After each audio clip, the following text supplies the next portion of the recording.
and we're going to kick off with Miremarsh. This is by the guys at Room 17. Ben, what can you tell us about it? Cool, yeah, so this is Miremarsh. We talked about it a little bit before on one of our previous weekends. So this is a game for 1 to 5 players where you're going to be playing as a whole bunch of very individual and very interesting and asymmetrical goblin characters that are trying to compete to become the next Goblin King. Yes. Now you'll be walking around the sort of quest map that you see there, overturning tiles, taking on quests, stabbing and killing unicorns, robbing babies from cradles and all kinds of strange goblin-y things, and showing off just how bad you can be to become the next Goblin King. There's some absolutely fantastic miniatures within this set that have all been painted up, as you can see here on the Kickstarter, by Angel Heraldos, which is very, very nice indeed, showing off his skills once again. Yep. And of course, you're going to have to try and ape that when you get your copy of Miremarsh as well, which is very cool there. But yes, very, very nice and interesting way of playing this game on the tabletop. I really like the storytelling and narrative elements to it. It seems very nice. The other big thing for me is that all of the characters are asymmetrical, so they all play very, very differently. So when you sit down to play it for the first time, it'll be very different when you come and do it the second time. The other thing that's very cool is the way that it's all laid out with those tiles. So there's a random element to it as well. So you're never going to be finding the same kind of things each time you sit down to play the quest on the tabletop, which is very cool. As well as that, when it comes to the Kickstarter itself, I believe there's a limited edition sort of Kickstarter exclusive Fen Lord, which is very cool.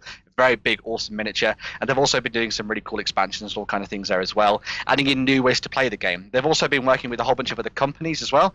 So they've been working with Mantic, so there's like a sort of Mantica style dungeon version of this, which is very cool. And I believe there's also one that they've been working with Durgi's Paint Forge as well. So they've actually got some of their dwarves in there if you want to try and play it with a different sort of setting and things like that as well, which I thought was very cool. So yeah, they've been working with a whole bunch of other people in the industry and creating their own stuff as well, which I thought was very cool. And yeah, this one sounds like a very nice one if you like your sort of narrative, sort of darker fantasy elements on the tabletop. I love this. I love all the goblin-y aspects to this. The goblins are my favourite goblin figures I've ever almost seen. has the labyrinthy kind of goblin, kind of mischievous thing.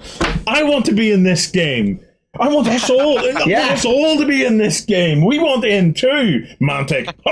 Beasts of War, man! That's what we want in this game. Well, you really think someone wants to see me charging through this Dungeons and Dragons style with the tiny shield and the sword up? Yeah, well, I absolutely do. So it's I think it would be amazing. I would be in there playing with all the goblins, man. This is going to be fun. The sculpts are amazing. Yeah, we got to see them at UK Games Expo, and they are beautiful.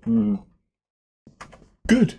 I'm glad to hear that. I cut to them expecting just... more information, but it's okay. It's okay. Right, so that's Miremarsh. It has 23 days left to run. Did we get a playthrough of it or anything? Or they're going to be visiting us in a few weeks.